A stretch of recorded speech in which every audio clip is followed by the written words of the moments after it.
Qu'on le veuille ou non, la prise de risque est liée à l'investissement en bourse. Mais il arrive toujours un moment où l'on aimerait bien être un peu plus sûr des placements qu'on réalise. Parce que, période de crise ou pas période de crise, on finit par en avoir marre de voir son portefeuille faire le yo-yo entre le plus et le moins. Oui, mais concrètement, comment sécuriser nos investissements, les stabiliser et ainsi assurer nos arrières ? Eh bien, il existe un style de gestion qui est justement dédié à ça. Wow. Est-il utile de dire que c'est le sujet de cette vidéo ? Bon bah du coup, on y va.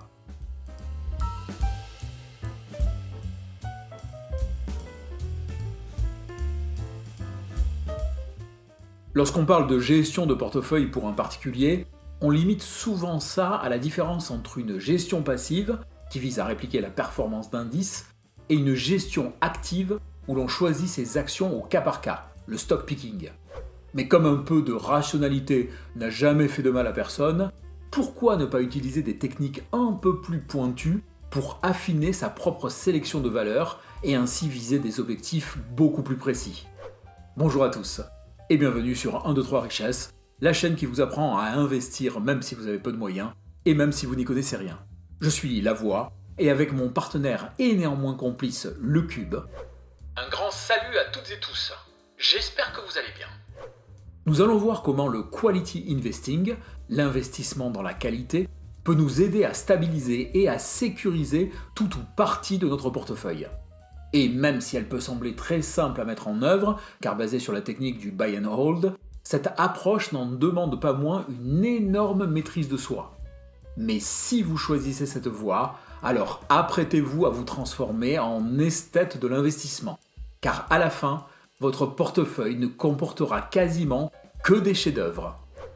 Ah, et pour les nouveaux, le buy and hold, littéralement acheter et garder, est une technique dans laquelle un investisseur achète des actions et les conserve en portefeuille pour une longue période, quelles que soient les fluctuations du marché. Donc, nous allons voir ce qui définit plus précisément l'approche quality, quel type de valeur acheter et quand le faire, ainsi que comment les vendre. Et en fin de vidéo, je vous proposerai un petit portefeuille type pour vous donner des pistes de démarrage, mais qui ne représente en rien un conseil d'investissement bien sûr. Mais avant d'entrer dans le vif du sujet, commencez par vous abonner.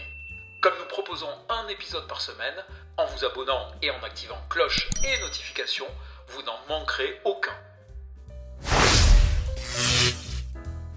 Si vous êtes un habitué des internets, vous connaissez cette tendance à vous parler quasi uniquement des actions qui vont exploser votre portefeuille ou vous permettant de retirer d'énormes dividendes bien juteux. En d'autres termes, si vous voulez gagner de la thune, arrêtez les actions de grand-papa et tournez-vous vers les actions de croissance. Eh bien, si on voulait définir simplement les entreprises dites quality, ce seraient celles que la majeure partie de ces influenceurs ne vous recommandent pas. Mais, reprenons. L'approche en quality investing a pour objectif premier la préservation du capital.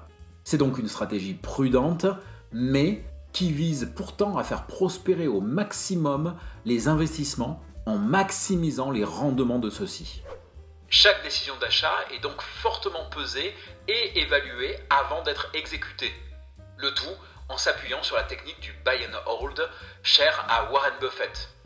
Le faible nombre de transactions diminue les frais de ceux-ci et est ainsi la première base de cette maximisation.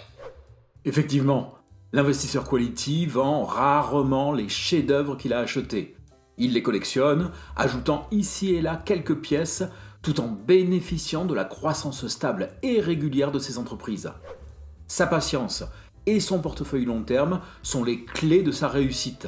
Et rares sont ceux qui ne finissent pas millionnaires en 2 ou 3 décennies. En fait, de toutes les stratégies existantes, c'est l'une des plus simples, des moins stressantes et des moins énergivores. Mais pour la mettre correctement en place, encore faut-il savoir reconnaître une entreprise quality. Bien évidemment, il n'existe pas de définition unique d'une entreprise de qualité. Mais, si on devait le résumer, il s'agit d'entreprises profitables, stables, avec un endettement raisonnable et souvent leaders sur leur marché. On peut aussi réduire ça de la façon suivante. Les entreprises quality ont une croissance plus faible, mais plus certaine que la moyenne. Tout à fait. Cependant, pour être plus précis, voici les points à privilégier dans votre analyse. D'abord, un bénéfice net croissant et régulier depuis de nombreuses années sans être forcément explosif. Parallèlement, l'entreprise doit être capable de générer des cash flows importants. L'endettement doit être raisonnable, voire faible. En pratique, les ratios à surveiller sont l'effet de levier et la couverture des intérêts. La profitabilité doit être forte, avec un ROE élevé et des marges importantes. Et pour tous ces éléments, on vous renvoie bien évidemment à la playlist consacrée à l'analyse des ratios financiers. Vous trouverez le lien en description. Les entreprises quality possèdent aussi souvent un avantage concurrentiel bien établi. Leur management a des intérêts alignés avec les actionnaires, notamment avec une vision long terme, une longévité à la tête de l'entreprise et une faible rotation des top managers. Enfin, on peut noter que la volatilité des actions de ce type d'entreprise est souvent inférieure à la moyenne du marché. Et en plus de tout ça, on trouvera éventuellement un long historique de dividendes avec une augmentation régulière de ceux-ci. Pour l'achat et la vente, c'est relativement simple. Déjà, les entreprises quality sont connues. Elles sont donc en général plutôt chères et rarement décotées. Donc en soi, le prix importe peu. Mais comme ce sont des valeurs sûres, même si le risque zéro n'existe pas, on pourra renforcer durant les périodes de baisse. Par exemple, lorsque le prix passe en dessous de votre propre prix de revient unitaire. Effectivement. Et surtout profiter des moments où les marchés sont plus volatiles ou en situation de panique.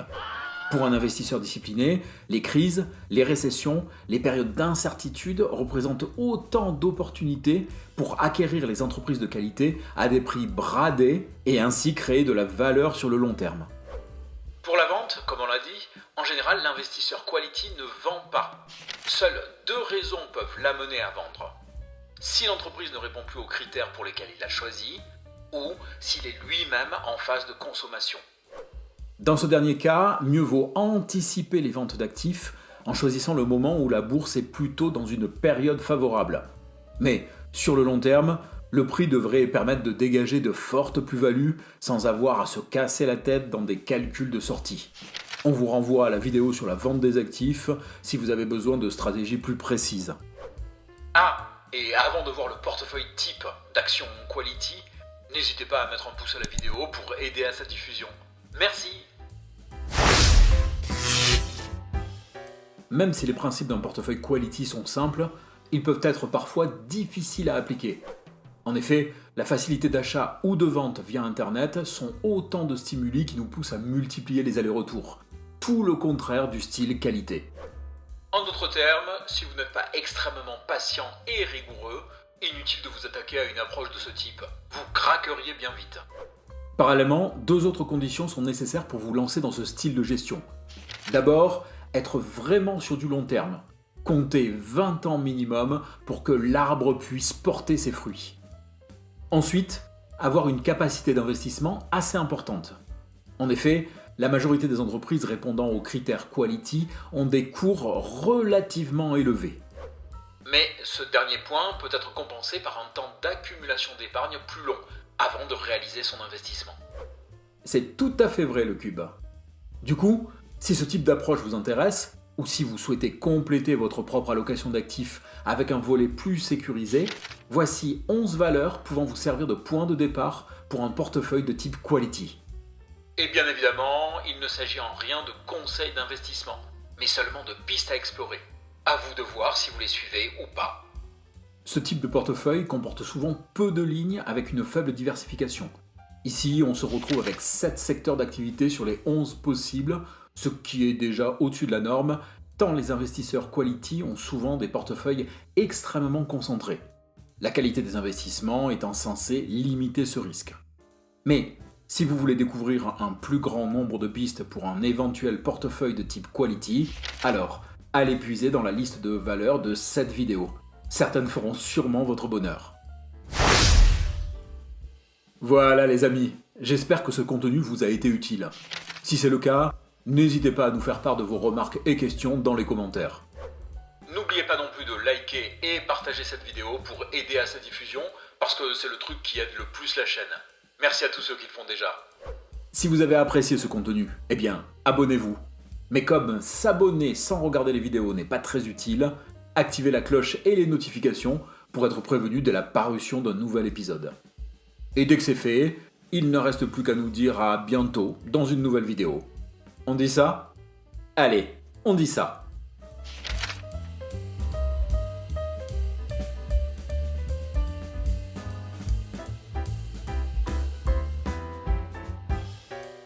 Tu savais que l'urbanisme connaît sa propre version de l'approche Quality ? Ah bon ? Laquelle ? L'approche Quality Street. Mais c'est horriblement mauvais comme jeu de mots. Eh ben voilà, maintenant tu sais ce que ça fait.